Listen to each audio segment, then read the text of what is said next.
Hi, everyone. My name is Brad Olson, and I am the Assistant Professor of Art Education at Eastern Illinois University. I'm really excited to be here today. Was glad that the IAEA reached out about sharing some of my research on a topic I know that many of you are interested in. A lot of you have curiosities about, and many of you, I think, also maybe a little apprehensive about. And so that certainly would be the topic of artificial intelligence. So we don't have much time today. I'm going to try and keep everything I want to share under an hour or around an hour. So let's just go ahead and jump into it. Okay, so what I'm going to share with you today in particular is a piece of curriculum work that I've been developing over the past several months that I call Of Minds and Machines, a critical curriculum for AI in art. So I want to mention off the bat that this is intended for a secondary level classroom kind of setup. There are certain things here that I may share that you could find could be adapted for lower level learners. But for the most part, I am thinking about a high school level student audience for this kind of work. So, just to set another little bit of background here, obviously, we're all aware that there's a prevalence of AI tools in media, art, and other dimensions of daily life that is just expanding day to day. There's new tools arriving almost overnight, and it's kind of tough to keep up with this landscape. What I'm interested in doing is thinking about these tools in ways that doesn't just see them as flashy tools that can achieve quick results or works around a creative process. Instead, I am interested in looking at them in a way that might examine them from a critical and constructive lens. I'm also a tech person. I like to make digital art, but I know that many of our students won't be. And so I'm also interested in connecting these types of high-tech tools with traditional concepts and processes we might want to teach in our art classrooms as well. I'm also interested in the idea that a lot of the issues that are brought up around AI maybe could be reconsidered in light of art historical or contemporary art or visual cultural precedents and trends. There's nothing new under the sun, I think the expression goes. And a lot of the challenges that AI seems to be bringing to the forefront might have some historical precedent that we might look at in order to discuss them more deeply. Most of all, though, a big trajectory of my work has been finding ways that even beginner level teachers, people who maybe aren't technologically hyper literate, could be able to start bringing some of these things into their classroom at either, free or low of cost kind of opportunities. Another thing I think that's important to talk about is my process for curriculum development, and I like to draw upon the issue-based curriculum design approach. Sometimes you might hear this referred to as like the backwards design approach, but essentially what we do is we start with a big issue. In this case, that would be artificial intelligence. And we start by defining what we want students to actually learn or explore about that topic before we develop learning activities that will help them reach those goals. The reason I like doing this and using this approach is that I find it engages critical thinking in students. It allows them to build deeper connections between their real life and kind of what they're learning in the classroom. It helps us individualize learning because every student's answer is going to be different, and they may be posed the same question, but they'll take it in really wildly different directions.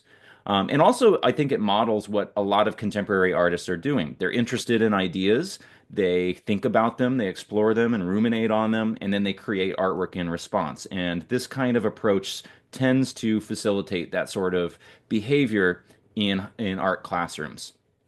What I really want most, though, is to present students with an opportunity to more deeply understand the issues that surround artificial intelligence and visual art. And so any good curriculum unit starts with the rationale. Why is this an important topic? I think that it should be feel self-evident to a lot of us right now. But obviously, as I mentioned, we're seeing more and more of these tools start to make their ways into all kinds of dimensions of life. So they're changing the ways that we work, the ways we communicate, how we consume media, and it's even possible that they may start to redefine how we create and even define what art is. So not, that this curriculum project isn't just intended to teach like flashy skills or how the technologies work, but also to investigate the bigger issues that might surround them. And so, stemming from that, we want to come up with some enduring understandings. What are the big ideas, kind of broken down from this larger umbrella of artificial intelligence, that would be kind of interesting angles for our students to explore? And I came up with five. I came up actually with more than five, but for this curriculum, I kind of narrowed in on five that I thought would provide a lot of food for thought, room for exploration. And so, what are those? The first one is that AI technologies can distort the truth. The second one, AI systems reflect the data that they're fed and trained on. The third one being AI can dream, in scare quotes, in ways that are similar and also different from the human subconscious. This is one that I think I see coming up a lot, is that AI calls ideas of creativity, originality, and ownership into question. And then finally, I'm interested in the idea that AI tools might actually provide new ways for us to conceive of interactivity in art. Again, not a new concept. Artworks have been interactive for a really long time. This just opens up the door for new ways of exploring that. And so let's just jump into it. My first lesson I call Pix or It Didn't Happen. And this is built on the enduring understanding that AI technologies can be used to distort the truth. Now, up here to above me, I think above my head, you might see this photograph of Abraham Lincoln, our 16th president, I believe, wrestling an alligator on the White House lawn. So a savvy media consumer might be able to zoom in and notice some distortion on the faces of the onlookers looking on in the background, some weird motion blur happening. But at a glance, this kind of image, however outlandish it is, might be pretty convincing for an unsophisticated audience. And I think this sets the stage for kind of an interesting idea for high schoolers to explore. And so in summary, what this project would ask students to do is to explore how AI tools might hold the potential to mislead and distort the truth. So we're looking at this in terms of the current technology that's available, AI image generators, but we can also connect it to historical and contemporary examples of photographs in particular that were used to bend the truth or challenge that idea that seeing is believing. So in response, what students could do is employ some basic AI image generators, some photo editing tools like Photoshop or something similar to that, as well as a handmade approach to aging techniques to help them create a series of images that would revolve around a fake historical event. And so up here, you should see a couple examples. I'm coming from the cornfields. I envisioned this fake historical event of some catastrophic corn drought that, or pestilence of some kind that wiped out the crop, and how people might respond in kind of relation to that would be perhaps they might invent a religion, pointing at this guy. That might be centered around the ideas of agriculture and corn in particular. And so I think for any good lesson, we want to provide space in the classroom to actually talk through some ideas, big complex ideas, especially when we're using the issue-based approach to curriculum development.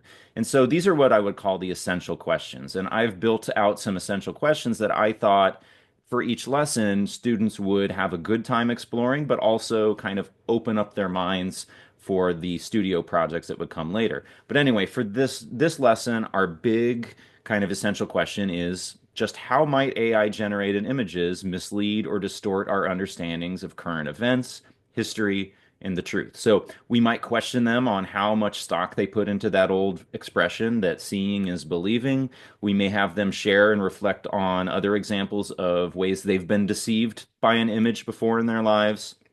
We might think about how that affects our understandings of history, how easily they would be equipped to identify something that is AI generated, and we might even have them kind of reflect on sort of the ethical implications of this. Should there be laws around the creation of what we call deep fake images, things that are convincingly fake, particularly when they are used to place a real person into a context that never happened?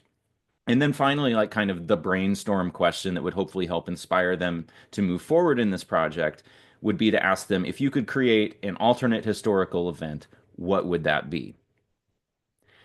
And so I also like to present a background for these students. Even along with some of these discussion questions, we might share some examples of things that will help them get a bigger worldview on how these issues have played out in the past and how they're playing out today. So for this lesson, I think it would be really valuable to explore this idea that photographs, about as long as they've been around, have been used to create sort of deceit. And so we could go back and share examples like the Cottingley fairies. This is a really early photographic fraud where these girls came back from their, a trip out into the woods, and they claimed to have encountered this village of fairies. Now, to an audience around that time, it would look convincing, but to us, this does not look very, the deceit is pretty clear, right? So these are kind of cardboard or paper fairies that were kind of placed in front of the picture plane, and the subject in the picture that we see here, she's like actually interacting with them in the scene. So this was all done through like low tech effects. Now, other people like I can't remember the name of the particular photographer, but there was definitely around the invention of photography a boom in this idea of spirit photography that cameras could capture the appearances of people who had passed on, who had crossed the barrier into death. And so here's another Abraham Lincoln example. You might see him just very faintly in the background. Obviously, this is an in-camera effect. So at this point in time, photographers have learned out a little bit of the technology to be able to harness it for unique effects and impacts. And I think not surprisingly, was used to deceive people.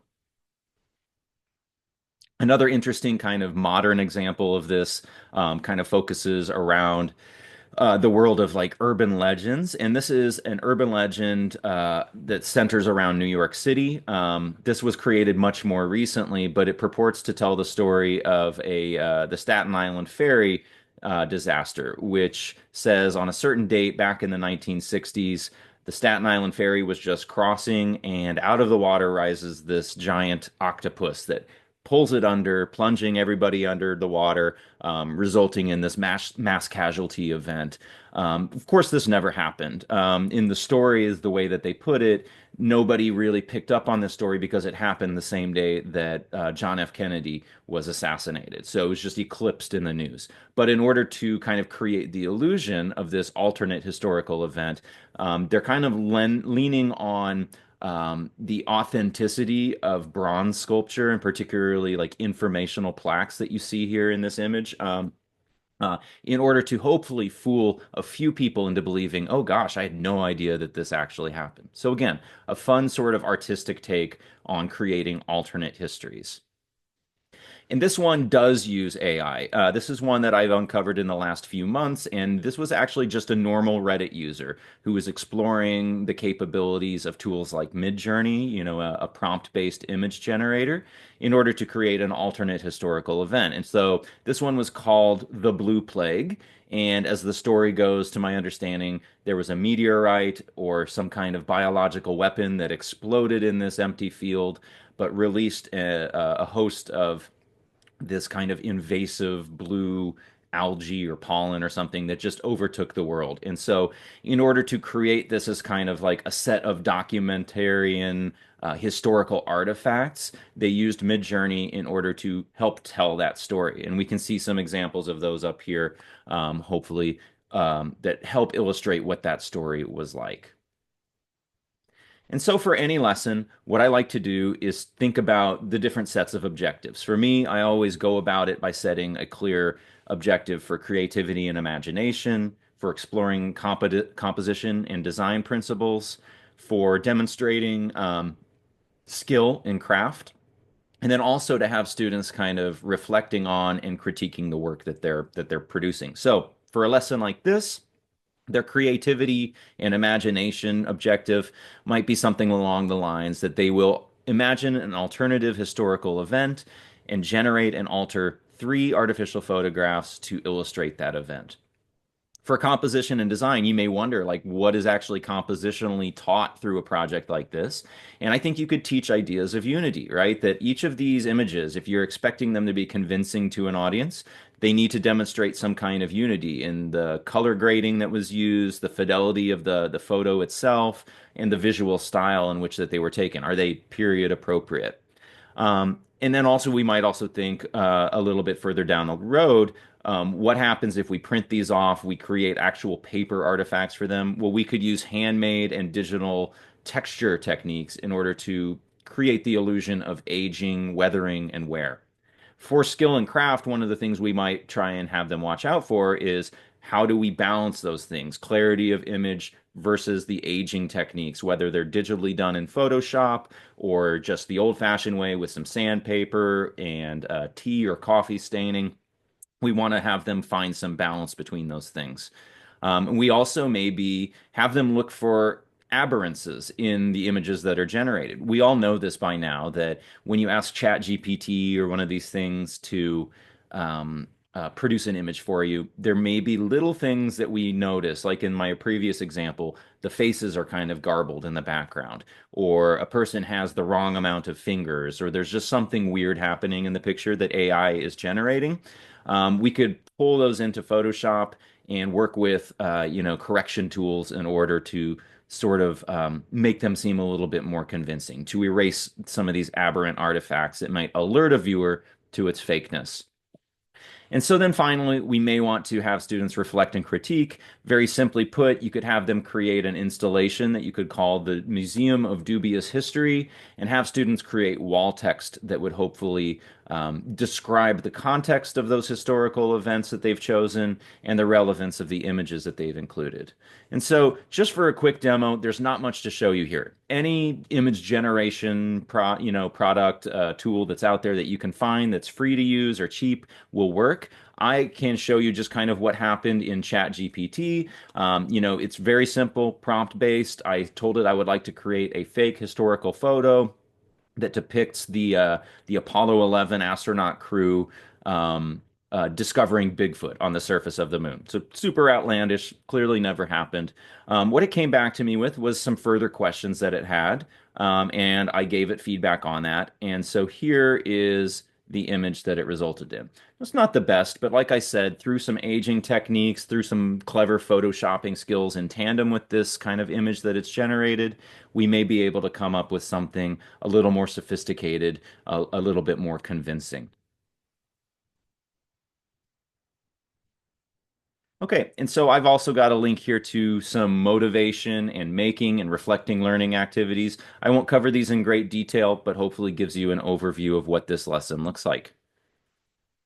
So I'd like to move on now to lesson two, which I call You Are What You Eat. And this kind of centers on the idea that AI systems reflect the data that they're fed. They can only really give you something that they've got in their training set. So we'll talk a little bit more about this idea as we move forward. In this case, students will explore the ideas that AI systems are trained on sets of data and that their output can really only reflect what is fed into that system. So we can't have an AI system that's trained purely on Renaissance paintings and expect it to give us like a modernist abstract artwork. It's just not in its vocabulary. Um, so this is kind of an interesting idea when it comes to how AI data sets are being used in decision making and the bias that might be inherent in that. But particularly as well in the creative fields, we see, the weight of certain types of images coming across more in the types of images that an AI image generator might generate. So, in response to this kind of foundational understanding, students could gather a set of images that would represent their visual interests. They would then use a tool that I'll demonstrate in a little bit to create a new set of AI generated images that are trained on that data. They could then select one and create what we would call a recipe card that would talk about the ingredients that they used, the directions, the amounts of those ingredients that they included, and hopefully provide some clever copywriting and text writing to share with others how to create an image along the lines of the ones that they got themselves. So you can see an example of that up here. What I'm going to do is share you kind of the process of that in just a moment. But again, We also want to pair this project with some interesting, thought-provoking discussion questions. The large one here is to reflect on how AI technologies are shaped by their training data. So we might ask students to share what they know about how AI models are trained, how they would feel if they were to find out their data was being used to train an AI model without their permission. Another interesting one that I think would be super thought-provoking would be to explore the difference between an artist having influences and an artist stealing from another artist. That redefines whether or not we consider someone who uses an AI tool to be an artist or not in this day and age. And then also thinking about how these types of kind of training biases might affect the types of movies, music, and other types of media that we consume. Again, to reinforce this, I've got some artists that you might share. The first one that I'm sharing here is a group called Obvious, and this is a series of images from a group that they called La Famille de Bellamy. You'll have to forgive me for my French pronunciations. But this was actually the one on the far left for you, was the first ever AI generated image that was auctioned at Sotheby's, and it brought in like hundreds of thousands of dollars. But generally, the way that this goes and the way I would contextualize this for students is that what Obvious did as a collective, they gathered a bunch of classical portraiture, they fed it into kind of an AI algorithm, and they trained an image generator to only give back things that would fit that category set. So what it put out was more portraits that looked kind of like classical portraiture. Obviously, this was years ago, so the fidelity has gotten much greater on these types of tools. But as an early example of how this actually works in practice, I think could be really illustrative. So I've got some music playing. So let me go ahead and take that down. This is another artist that is using AI contemporarily, Memo Octon. This is a piece that he calls Learning to See. What you see here is actually a video feed that he's trained in, fed into an algorithm that he's trained based on just images that he pulled off of Flickr, the image sharing website. And he looked for images that were tagged with words like beauty, nature, grace, God, spirituality, life, very like big picture kind of human oriented ones. And those were the images that he used to train his algorithm. And what you can see is the output actually doesn't know what a blanket is. That's all he's doing is using his hand to kind of manipulate a blanket on a tabletop. Doesn't know what any of those things are. So it reinterprets it based on what it does know, which are largely nature-oriented scenes. So we see now instead of kind of a charging cable, it looks like a rocky crag on like a coast with these waves crashing. And so he's doing these types of things in real time. Again, hopefully demonstrates just how you might be able to demonstrate this idea of training bias. You are what you eat.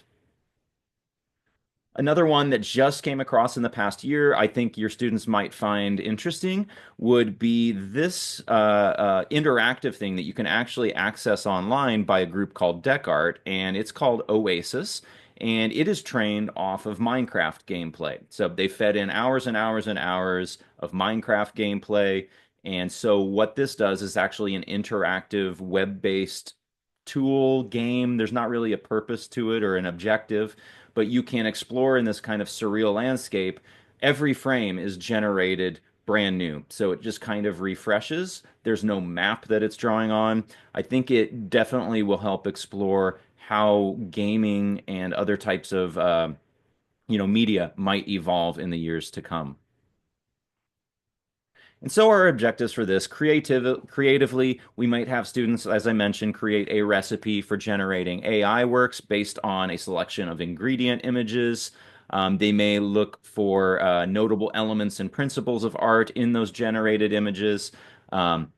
They can then work in skill and craft, adjusting parameters as well, or working with typography in their final kind of recipe mockup to kind of achieve variety and unity, but cohesiveness in this.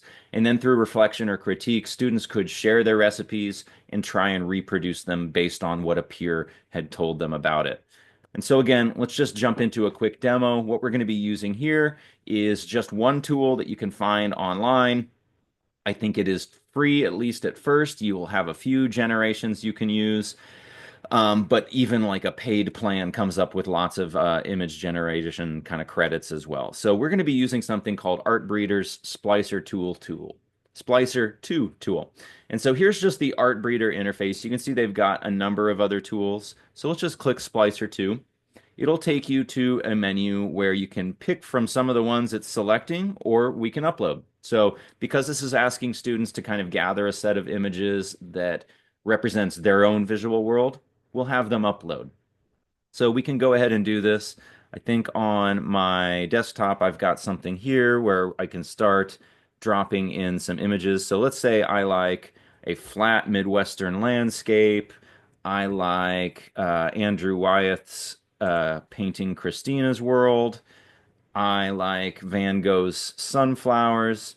And so, the number of these you could probably, adjust or arrange or customize based on your student's needs. Let's start with three, and we'll just click, or actually, we don't have to click upload. Let's just click branch, and we'll see what it comes up with. So here we can see it processing and it's starting to blend some things together, right? And so some things I might do is actually give it, let's say, more weight on Andrew Wyeth, less on the landscape, and kind of stick it around the middle for our sunflowers, and we'll branch some new images out. So again, we're thinking about the kind of weighting of influences here. And that looks pretty neat. I wonder if we take this all the way up, if it'll give us a human figure somewhere in there as well. There are other types of tools that you might use in Artbreeder that allows you to kind of create new kind of things. In fact, right over here, we could add a text prompt that would change some things in. So let's say you can't find an image of something that's a visual influence. You could describe it in detail. You can upload or add mates and kind of breed these things together to your heart's content to come up with something brand new and influenced by those images that you used. Okay. So again, my learning activities, I've got links to these things here. I won't talk too much about them, but what we're doing is we're trying to teach students through like the artworks that we're showing them, the artists working with this kind of concept. We're getting them engaged in making, and then we're having them reflect on that through critique or sharing or discussion activities. Okay, on to lesson three. We're making good time here, so I want to make sure I take a breath when I can. But this one I call Dreaming of Electric Sheep, and this is built on the idea, the kind of enduring understanding that AI systems can dream in ways that are different than what human dreaming and subconscious might imply. And so in this lesson, students are going to be connecting the art historical traditions of depicting and exploring dreams to contemporary AI tools such as Google's Deep Dream or Adobe Photoshop's Generative Fill. But essentially, what we're going to do in this lesson is we're going to explore how neural networks compare and contrast to human concepts of the subconscious. Now, they call them neural networks because they are trained to kind of mimic the way that a human brain works, right? The neurons in a brain are kind of the model for the way our thinking works. Our brains built in this way can dream. We're trying to draw kind of a parallel between the way that a machine dreams and the way that a human being does. So compare and contrast. So in this case, students will investigate contemporary artists as well as art historical examples of people who have tried to depict dream states or dream things. And they will work with AI tools to create their own hallucinatory dreamlike works. So in this case, what they'll do in particular is work with what we call in-painting tools. You've seen a lot of these, I'm sure, where you can give an AI tool an image, you select part of that image that you want to change, you describe what you want in place of there, and it puts it all together for you. So in this case, they're going to be using AI in painting tools to transform a photo of a real place into a digital dreamscape that would be inspired by some things that they've collected about their own dreams. So whether that be the aesthetic kind of sensory qualities of their dreams or certain visual aspects or symbolism that they may notice in them. And so again, we start with some discussion. Our big question is, can an AI system really dream or think? It's an interesting, thought-provoking question I think we ought to pose to our students. So we start by thinking maybe about our own human-oriented dreams? How do our biological dreams reflect and distort reality? We all have that experience, right? Something that you encountered in daily life shows up in your dream, but it's not quite right. So we may ask our students to kind of reflect on what kinds of things they experience in that regard in their own dreams. We can kind of bridge the gap and start talking about how AI systems might do the same thing. A lot of students will have some experience with like AI image generation. They probably have noticed certain what we would call hallucinations coming up. So we might also then connect this to art historical ideas of how artists across time and culture have explored the concept of dreaming or the subconscious mind. And then I think it's important to maybe pair this with some journaling activities over an extended period of time, maybe from the beginning of a semester. As you're introducing this unit, you could have students reflecting and recording the aesthetic qualities of their dreams, thinking about, are my dreams disorienting? Are they exciting? Are they mundane? Are they stressful or cheerful? Whatever qualities they have, these can become kind of feedback for the types of work that they would create in response. And then we could focus on certainly an important surrealist principle of juxtaposition, thinking about how our dreams juxtapose seemingly unrelated things together, and how an AI tool might facilitate similar things to happen through like juxtaposition of images in image generation kind of tools. And so again, we look at artists, right? So we can go back in time and take a look at people like Albrecht Dürer, who created what this piece, which is called Dream Vision, and it's really pretty straightforward. Albrecht Dürer had a very vivid dream. He woke up, he created this watercolor painting of it, and wrote some notes underneath it. So there's, I think, a ton of great examples of artists recording things from their dreams, this being just one of them. Obviously, Marc Chagall is another really good example. His paintings often have a very dreamlike state. They have strange imagery, distortions of space and scale and time seem to be at play here. This is just one piece in particular. Many of his work might be an interesting reference point to show how an artist deals with depicting dreams differently in a way than maybe Albrecht Dürer did. And then kind of the obvious answer here is to engage in the works of, 19th century, or, sorry, 20th century surrealists. Dali is a popular one. Obviously, I picked an image that wasn't the persistence of memory, just because we've all seen that piece enough, right? So we can open up our students' eyes to maybe other surrealists in this case, or lesser notable works that compare and combine certain things from the real life distorted into a dreamlike, surreal, juxtaposed kind of setting. So whether that is something like the human figure being kind of abstracted out into like this rocky form, fingers holding an egg with a flower, branching out of it. The idea is the juxtaposition of surprising imagery here that they've collected from kind of their subconscious visual world. We also might look into the pop culture world. There's tons of examples of modern movies and comics and things that depict dream states. I really like this piece from the early 1900s again, or I think maybe even late 1800s by Winsor McCay, Dreams of the Rarebit Fiend. So this was a comic, very popular comic series that was being published around the time.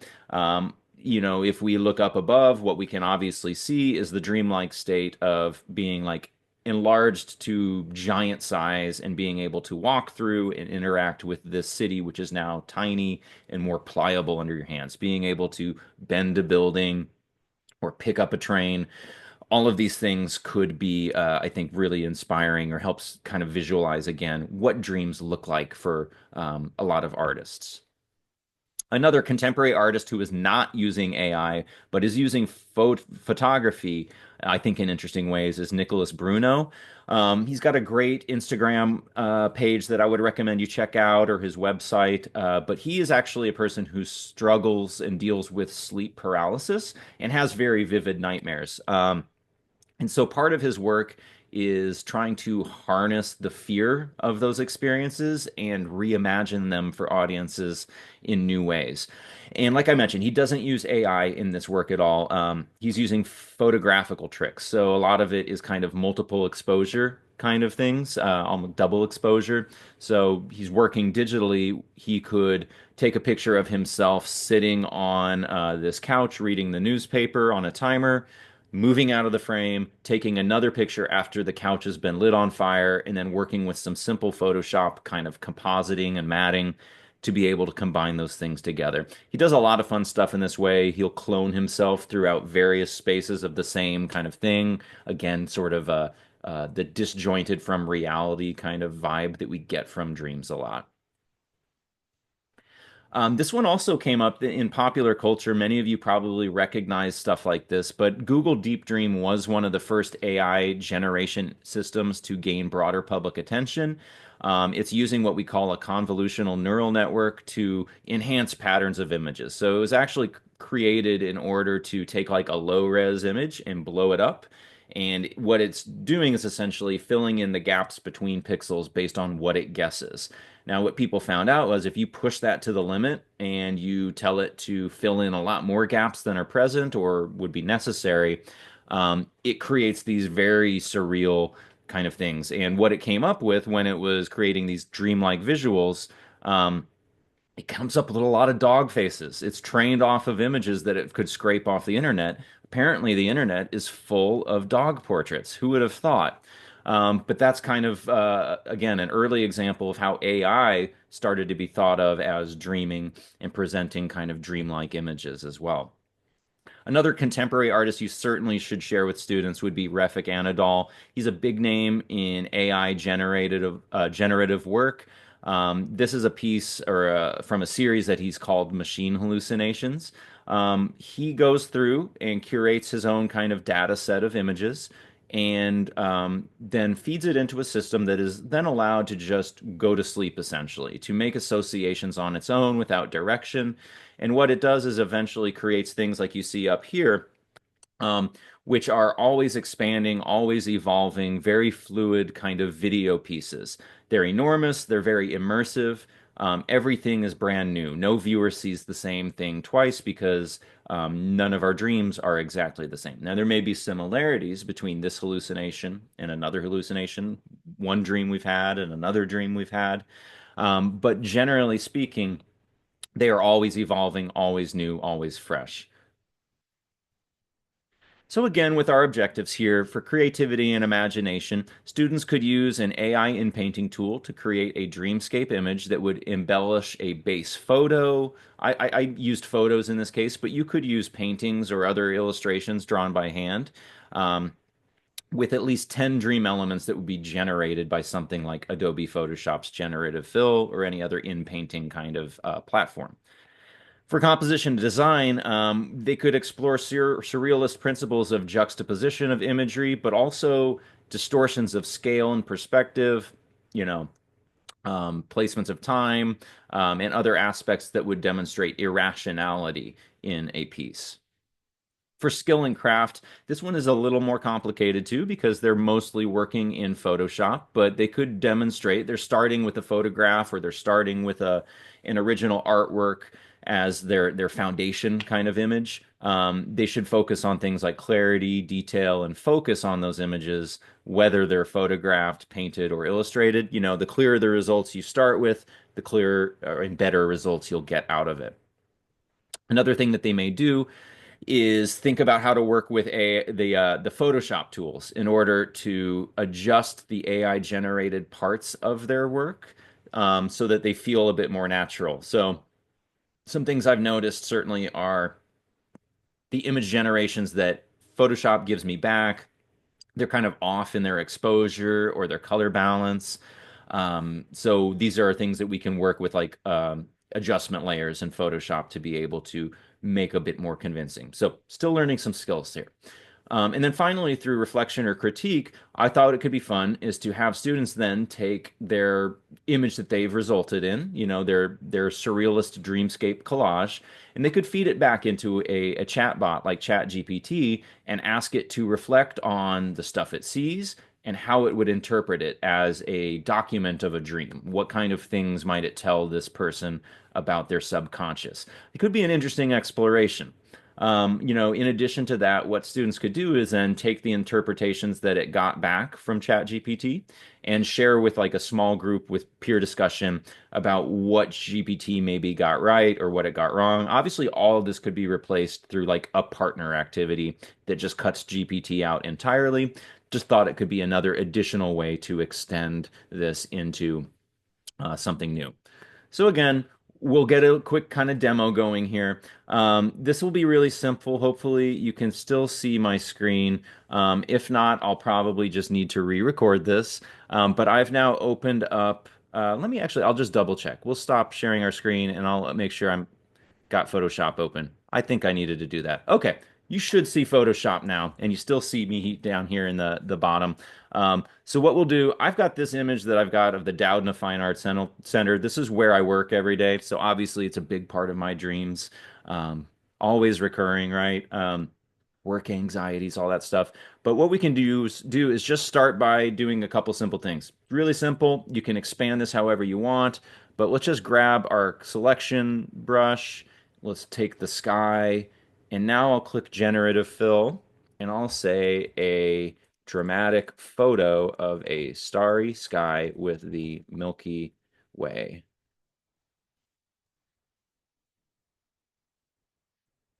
And now it'll generate us some options. Might take us a second just to kind of wait and see, but it's getting there.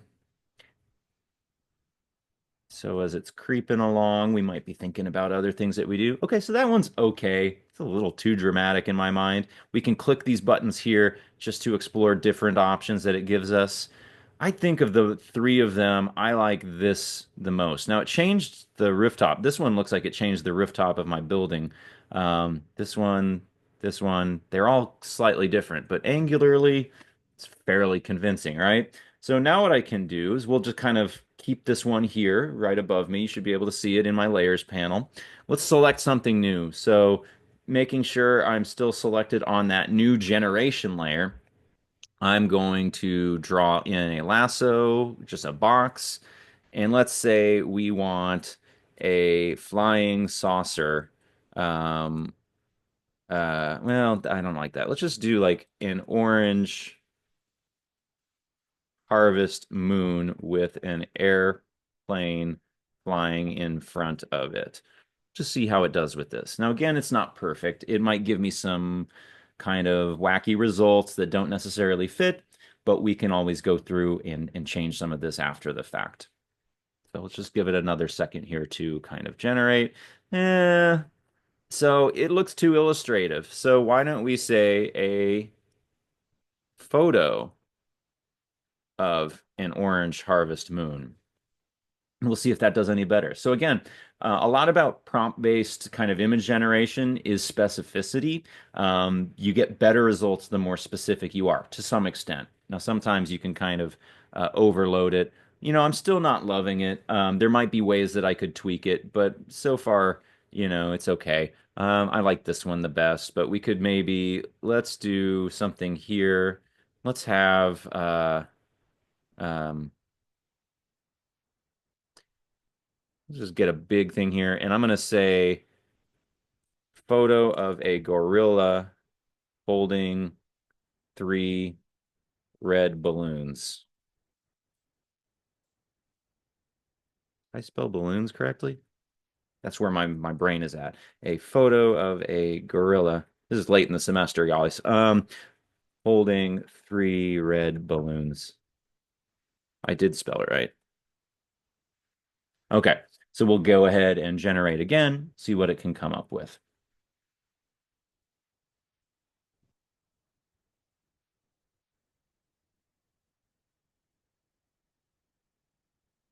Well, that's pretty good, honestly. Let's see what the other options are. Okay, so maybe we'll just leave this guy here. Again, like I said, you could take this as far as you want. I set like kind of an arbitrary threshold of like add 10 embellished things into this piece, but you could take this as far as you could possibly go. So let's just go ahead and get back into the presentation. One thing I could share with you then is like back here on my first slide would be the image I was able to come up with together. I started with uh, uh, image from actually Google Street View of my family's farm. So I dropped in a lot of things, myself as a little kid on my bike with my dog going down the lane, an alligator here hiding in the corn, UFOs. There's a good looking moon. A blimp and a city skyline in the background. Just kind of as much kind of free associative stuff as I possibly could think of made its way into it. Okay, so we'll get back to where we're going here.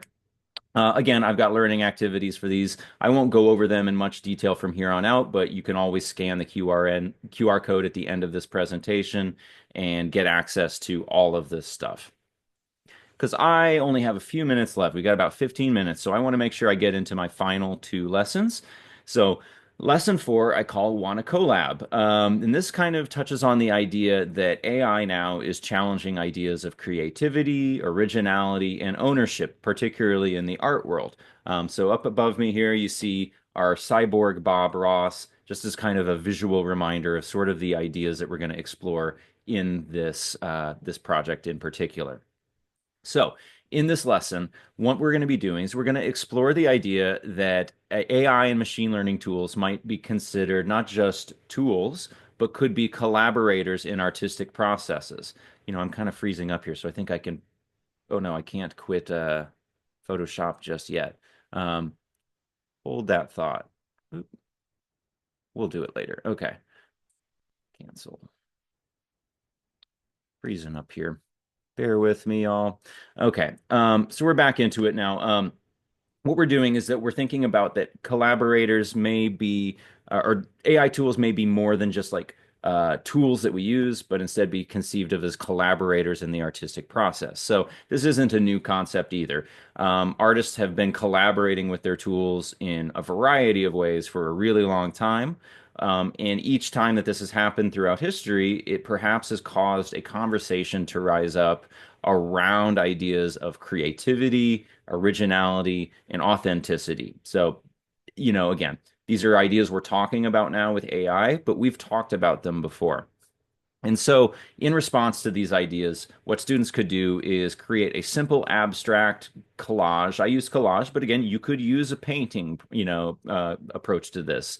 You could do just about any 2D media could be used as kind of your source image for this.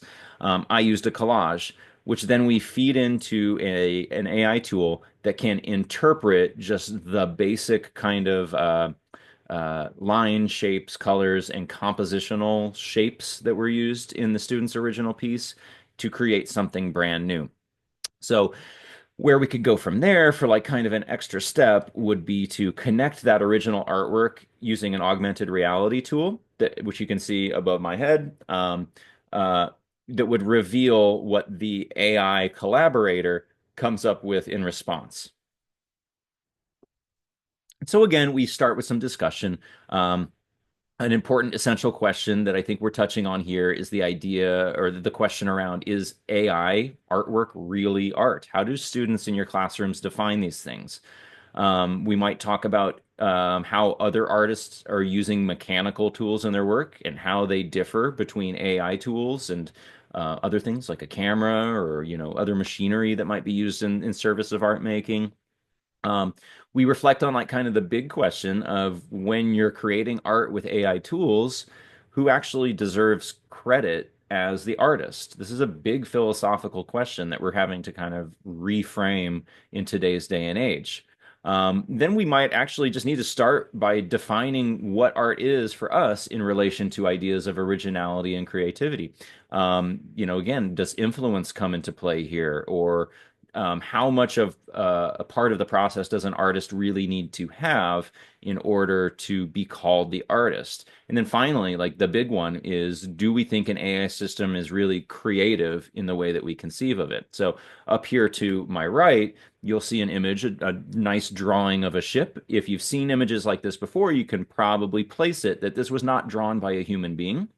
This was drawn by like a 17th century or I can't remember, 17th or 18th century automaton that was just a system of gears and pulleys, but it looked like a little guy like sitting at a desk, and it was kind of programmed using pre-computerized programming, gears, levies, pullers, gears, pulleys, levers, things like that, to reproduce basically the same drawing over and over and over. So, do we consider this an artwork?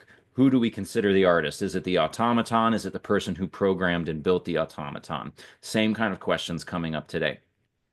So we might look at artists like Jean Tingley, who was making these pieces called metamatics. What you can see here is at the front of the piece, you see kind of a piece of paper being held up and a little arm underneath it that's holding a piece of pencil or marker or something like that. And these counterweights in the back. So when those counterweights are kind of pushed and it kind of jostles and jiggles around, it's kind of moving that lever arm around and creating a brand new artwork each time. So again, this is an automated artwork. The artist actually doesn't have a super big part of the process of creating the drawing, but they had a process in creating the art, the sculptural part of the artwork or the mechanical part of the artwork itself.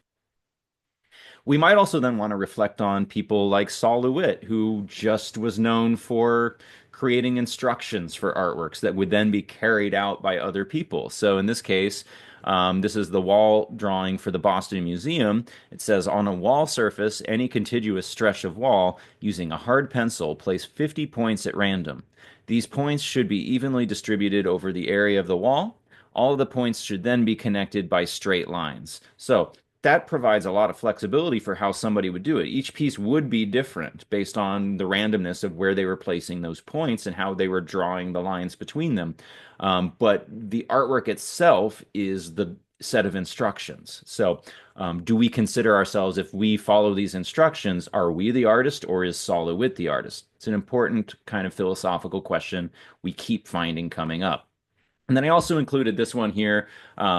You can kind of duck out of the way and see if you can see. That's Andy Warhol in puppet form. So he actually worked with some of the same people that designed like the Hall of Presidents animatronics at Disney World to create an animatronic of himself. It was never completed, but his goal was that he was going to put on a Broadway show where he would charge people admission to come in and see the show, where the animatronic of himself would be sitting in bed and recounting like his life, like almost as a memoir. So that was called A2W2, designed for Andy Warhol.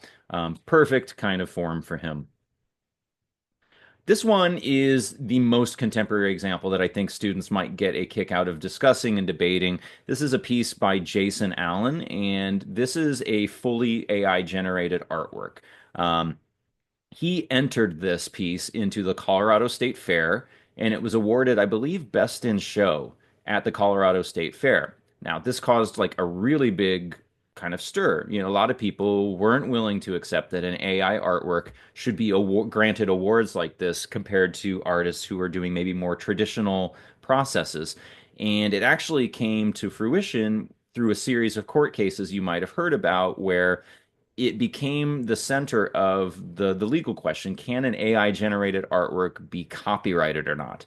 And as you maybe have heard, the highest courts have kind of come back and said so far, no, an AI generated artwork cannot be copyrighted. So he holds no copyright now to this image, which is interesting. It's not necessarily the question of is it art? That's a different question. But is AI artwork should it be able to be thought of as like a copyrightable sort of artifact, or is there just not enough human intervention at play here to be able to fit those criteria? Interesting questions that could be debated. And this artist I absolutely love. This is Su-Gwen Chung. You can see her right now putting on kind of this headband. That is an EEG reader, and she has worked with computer algorithms to be able to read and interpret her own brainwaves and then feed those interpretations into an AI algorithm that's connected to a robotic arm that will then paint in tandem with her. So it's not just mimicking what she does. It's not making exactly the same movements. We can watch here, maybe. You can see it's working similarly, but machines are fallible. They don't always do exactly what we tell them to do. And she actually leans into this idea of embracing sort of the mystery around these types of things. And so you should see here, she's got actually one, two, three, four, five robot arms painting in tandem with her. Su Gwen Chung does lots of really fascinating stuff. She's got a great TED talk. that I would recommend looking up if you're interested in learning more about her process and sort of her philosophies on these types of things. But again, inspiring contemporary artist who I think is using AI technology in ways that goes beyond just like type in something and have it create an image for you. It's really more of a collaborator in her process than anything else. And so again, what are our objectives? For creativity and imagination, students could create a collaged, non-objective composition that could be used as their source image, and then feeding that into an AI tool, they'd be able to then imaginatively write imaginative titles for the images produced by their classmates. That's imagination. For composition to design, we are really looking at compositional strength here. So how do we arrange shapes, colors, patterns, lines, all of these things in a way that creates something dynamic, pared down to just the basics, right? So not trying to depict anything, but working non-objectively will help them kind of demonstrate a lot of compositional principles without thinking about subject matter. For skill and craft, it depends on what medium you're using. Again, for collage, we want to be looking for clean cuts, precise shapes, fine details, neat glue application. For painting, that would be something else. For drawing, it would be something else. And then also there may be some skills to learn about successfully cropping an image in Photoshop and kind of linking it to an alternate image in the augmented reality tool that we'll use for this. And then for the reflection or critique, obviously we could have a gallery wall kind of experience where students hang their collages and walk through with Artivive and are able to view the the AI's kind of counterparts, contributions and collaborations, extending that collage into something new, maybe a little bit more representative. And at this point, they could be doing the part of the critique where they would write imaginative titles based on what they see revealed through the augmented reality. So, again, we'll take a quick demo. This is really, really pretty simple. This time we're going to go back to Artbreeder. And instead of using the Splicer 2 tool, let's use this one that's called Collager. And you can see here it gives you some stuff that to start with. I'm just going to clear all of this away because this is the canvas I want to use. And we're just going to be using our own artworks for this anyway. So you can use this as well. You can see there's things where you can draw shapes and use this as the inspiration. For us, we're using an existing image. So in order to do that, just click over here, Insert Images and Shapes. Let's go to Upload. We'll upload our image, and on my desktop here, I've got a square image. So it's important, I think, to make sure I tell you we're using square images here because generally what it will put out on the free tier is a square image. So when you're having students do their base composition, whether it's collage or painting, have them do it in a square composition, and that will cut out a lot of trouble in the long run. And so from here, you can see it's got a text kind of spot here. We can just get rid of that because I just want it to kind of go imaginatively. And I'm going to pick a model here, SD free. That will be the free one that anyone can use. And so we could show advanced options. You can change the aspect ratio, but square is very predictable. I think it's a good one for this. And here's where you can change some parameters in terms of like how strong is the AI working, how much guidance are you using it, and how many steps are you allowing it to like re-envision it. So again, that's like kind of dreaming. But we can go ahead and render. We'll just see what happens. It might be a slow queue. Hopefully it'll crank something out here momentarily, and we'll see how it goes.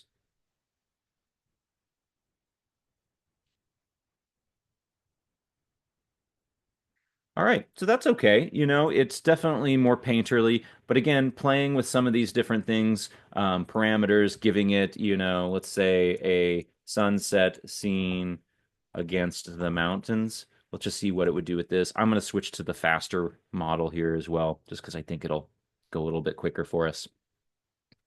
Here we go. There's a sunset scene set against the mountains. Looks right, right? So what I could do then is just download that image. We'll download the render. That'll go to my desktop or my downloads folder as predicted. So then where we would go, we can go to this tool for augmented reality that I like to use that's called Artivive. Again, they have free accounts that you can start where you have like a pretty small number of artworks that you can kind of work with. But this is where we can generate kind of the augmented reality thing. So you can see here, I've already started one down here, but we can go ahead and start by just creating a new artwork to go into kind of their bridge here. And I'll show you how it works. It's really, really simple. So again, it's asking us to add a trigger image. For me, we'll pick the collage square that I just did. So that will be our trigger image. And then what we want to do is create over here on the left an image layer.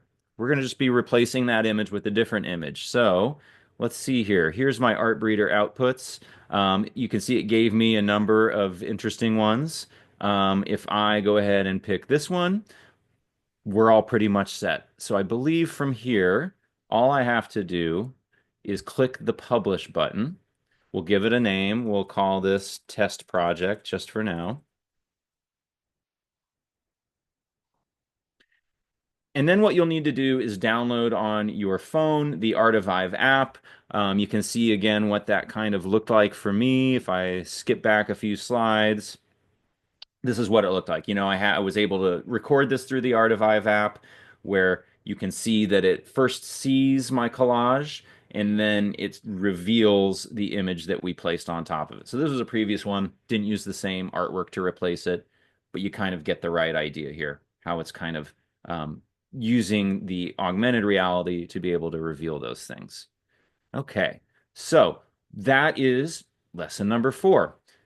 Let's jump into our learning activities. Again, they're here. I've got something to help motivate students. I've got things that will help students create and then also reflect.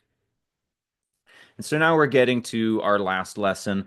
This one I call Don't Touch the Art. And this is exploring the idea that AI can facilitate new interactions between people and artwork. So interactive art, not a new concept again, but AI tools are helping us create new types of interactive art is kind of the big idea here.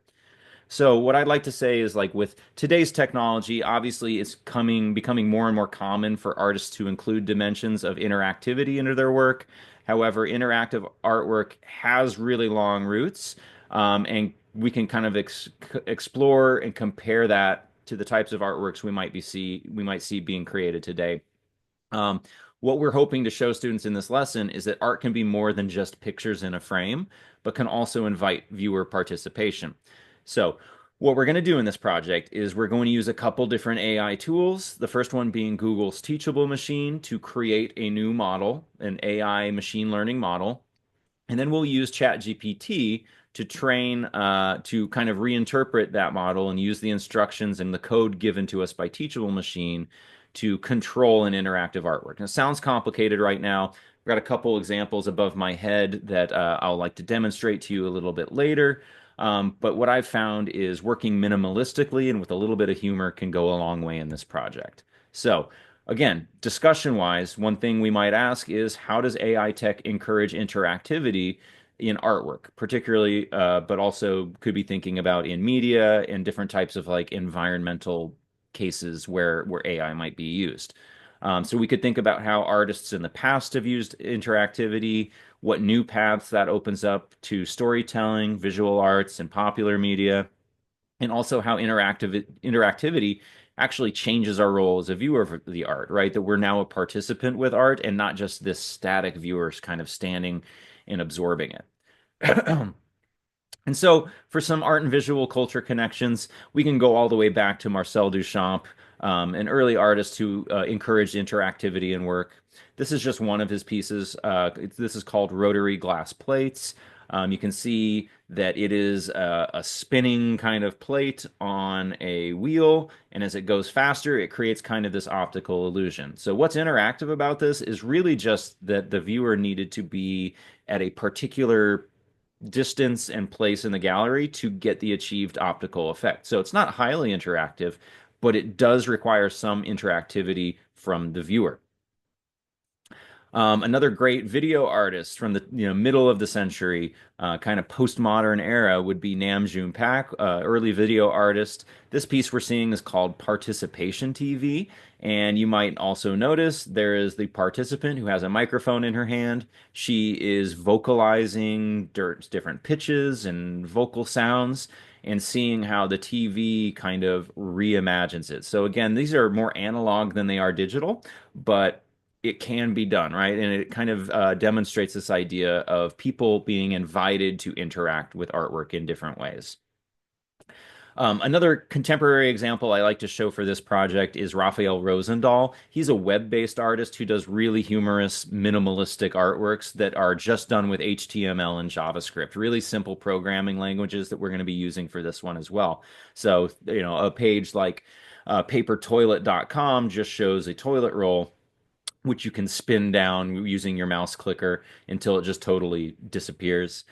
And then leduchamp.com is a recreation of one of Duchamp's famous ready-made sculptures of the bicycle wheel, and you click and you can spin the wheel. He's got lots of other different ones that like segment up the browser screen in different ways and encourage interactivity in different ways. But these are a couple really simple ones that I like to share. We might also look into an artist like Daniel Rosen, who creates what we call mechanical mirrors. If I skip ahead a little bit on this, you'll probably get a better look at what he's doing. But he's basically using different types of things as pixels. So that could be trash, it could be like brass or metal plates, but he's connecting each one up to a server motor, which is then connected to a camera, which then is reading a person's image and recreating it as they step in front of it to kind of tilt. And the way that it tilts, it catches light or it doesn't, and it become either on or off. It basically works like a pixel. So he's done that with like rotating penguin dolls, troll dolls with different colored hairs. An interesting kind of contemporary artist working with this stuff. Another really interesting one is by Random International called Rain Room. This one's really simple. If you were to go see this, you would walk through a room where it is raining, like literally raining water from the ceiling, but everywhere you step is occluded from the rain. So it's almost like you have this umbrella over your head that's following you around. So again, highly interactive. It's using some computerized technology to achieve the effect in a really interesting way, in an immersive way as well. And another group that is using AI is TeamLab, and this is called What a Loving and Beautiful World.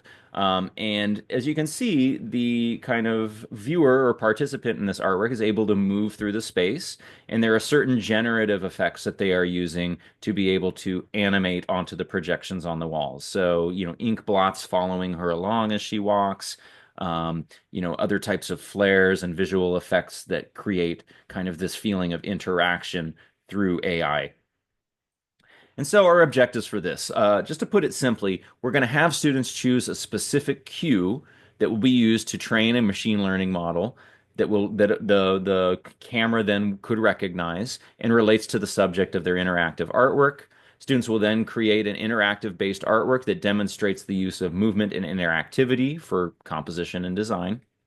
For craft, they could start with handmade artworks, which then become activated or animated through, the coding and the machine learning tools. In this case, work in any medium would show careful attention to detail, use of materials, and skillful execution. And then finally, they may be able to reflect and engage in a critique on this by kind of just doing peer testing, sharing their artworks with other people, figuring out if it works, if their model needs to be retrained in some way. All of this, I understand, probably sounds really complicated, but it doesn't have to be.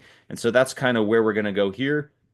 We've got one more demo that I want to make sure I share with you how you can do something even just super simple to get this to work. So here I've got Teachable Machine, which is this platform by Google. If I just let's just create a new tab.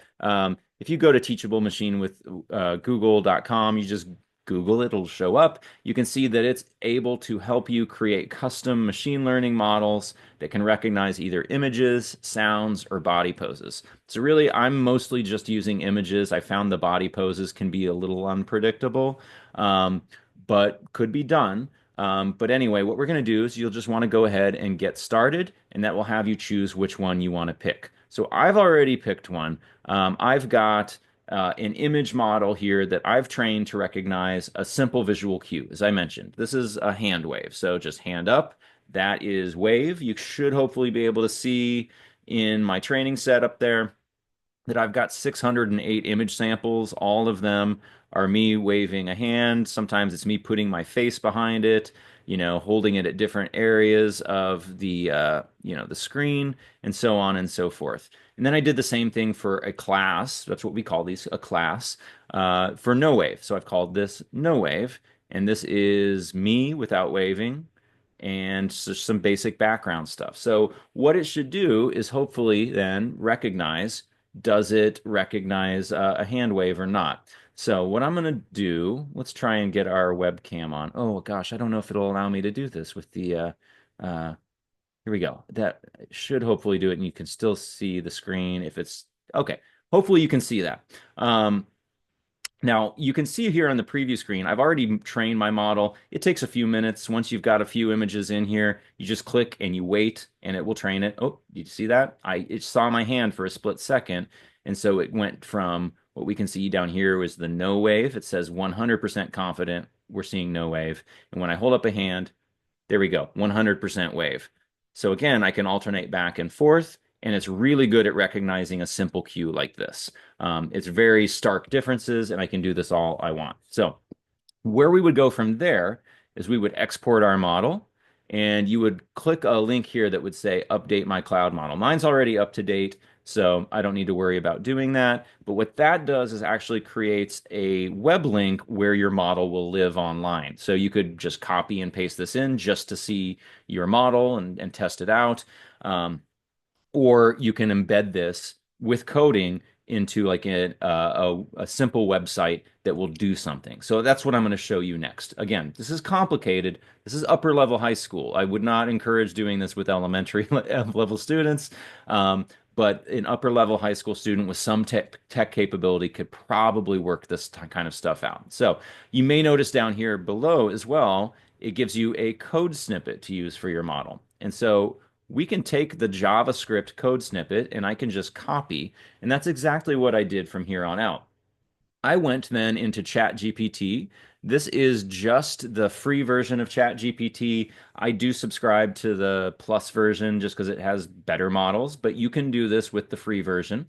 And you can see here what I told it. I said, I'm working with Google's Teachable Machine. I want it to use my model to recognize a hand wave, to control a simple web-based artwork. I've got two classes, wave and no wave. Here's where I copied and pasted in the code snippet it gave me. Should hopefully be able to see that. And then down below, I told it what I wanted to do with that code snippet. So I said, can you help me build a simple website that will use this model? What I'm thinking is, to begin with, let's use the wave class to display the word hello on the screen. Let's style the page so the background is red and the hello text is large, yellow, and centered in the screen. Can you help? And so it gives me a little bit of a rundown, and GPT gave me the full code. So where do I go from here? I am going to copy all of that code. I'm going to stop sharing my screen here because what I'm going to do now is go into a code editor. Now, you can use this with a lot of text editors. For my case, I'm going to be using something called Visual Studio Code. So we can just go ahead and open that up. Here we're now into Visual Studio Code. I just want to create a new text file. We'll select the language, which will be HTML, which is the basic web programming language. And we'll just paste my code in there. It's as simple as that. So now I can see it's got the link to my model down here. We could pick through the code and kind of tweak it however we want, but let's just see what it does. So I can save, and let's call this hello. We'll make sure it's saved as HTML, and we'll save this to my desktop. Okay, so now let's get out of the Code Studio. I'll share with you again Safari. Actually, let's just go to the desktop and you should be able to see everything. Okay, so we'll go ahead. I've got on my desktop here. Hopefully you see hello.html. If I open this with Safari, we'll see what it does. There we go. It gave me something. There's a start button, which I didn't really ask for, but let's click start. And you're right. Here we go. It's going to ask for my camera. So I might disappear momentarily. I'm going to blink it on. Oh, I'm back. And now's my preview. It gave me a preview screen as well. But if I hold my hand up, hopefully we see the word hello. There we go. We see the word hello. When I drop it, it goes away. What I could do from here is go back in and say something like, I really don't need a start button. Just have it load the webcam when the page loads. Also, I don't need to see the webcam preview image either. Can you give me updated code? So we'll just give it a second. This shouldn't take super long. It's going to give me an updated version where it says it will have no start button. The webcam loads automatically. The preview is hidden, but it still detects those things. So should be done. Let's go ahead and copy the new code. I'm going to go back into my code editor, Visual Code Studio, which you should see now. Let's just do the same thing again. We could even call this a new one in case we wanted to track our versions. We'll call this one, we'll just paste it in, the code it gave me. We'll call it hello2.html, save to my desktop, and we'll see what happens there. Okay, so hopefully now we see hello2. I can go ahead and open that with Safari. And that looks better. It's asking me for the webcam. I see my preview screen has given me the green icon. So raise my hand. There we go. It says hello. Now I could take this however many ways you possibly want. Maybe I want to style the text differently. Maybe I want to show the emoji for a hand wave. Maybe I want it to do something entirely different.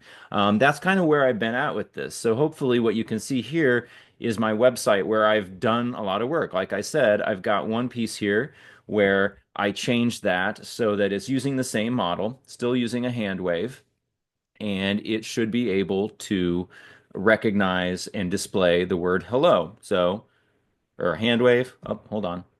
Should pop up here. There we go. There's an emoji hand wave. I took it steps and steps further where I could have it display a star and then spin the star on the hand wave. This one is a fun one, which uses kind of some 3D kind of shape capabilities of JavaScript. Again, I didn't need to know how to code any of this. ChatGPT was doing a lot of the coding with me. I was there to really troubleshoot, to debug, to find ways in which it was breaking and to tweak. So there was a lot of back and forth. But when I raise my hand here, you can see we've got this kind of fun rotating 3D cube. So that's something I've done a lot of. I've used other types of things. I used a sound model to make a lightning bolt crash when when it heard me make the noise like with my noise, with my mouth. This one I'm modeling after the Japanese art of Sumi Nagashi, which will just create a series of concentric circles based on a hand wave. So again, this is a more artful application of the same model, all coded through GPT. I do not know how to code very well. This has got me a little bit better at noticing things. So here you can see here it should be responding. Every time I raise my hand, it creates a black ring. When I lower it, it creates a white ring. And I can work with rhythm to kind of create different effects. It's a lot of fun. Again, a simple, artful kind of reiteration of this. Okay, so let's go back into it. That is certainly some stuff that hopefully will be helpful for you in order to teach this. Again, I've got some learning activities here that would help students work with motivation in kind of the making side of things and also the reflection. But that brings me to the end of my presentation for today. I know I'm a little over the hour time, but I hope it's all been useful.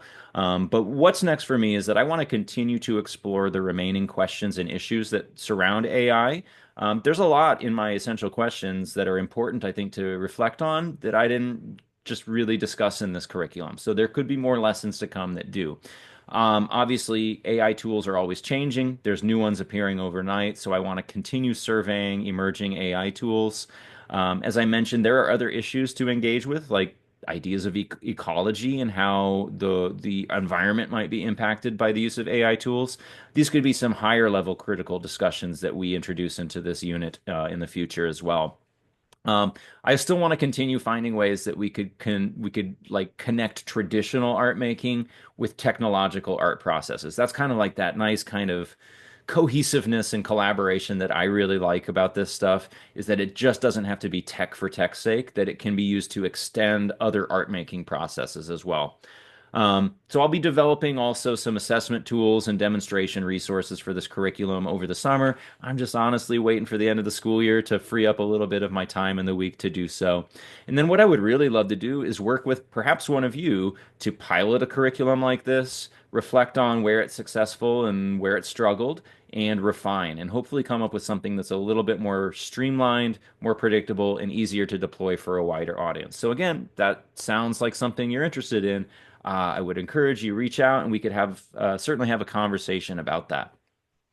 And so that's really it for me for this webinar. I want to thank you for kind of joining me virtually here. I hope that it's been useful and that you can take something about this away into your own classrooms or with working with your own students. If you do have any questions, please do reach out for me at the email there. And if you are interested in kind of revisiting anything I've done on this webinar, you can scan the QR code that I should be able to see here to my right, your left, that will be bring you to my Canva presentation that you can review, you can download, you can have access to all the links necessary. So once again, thanks for showing up, thanks for listening, and I hope to hear from you soon.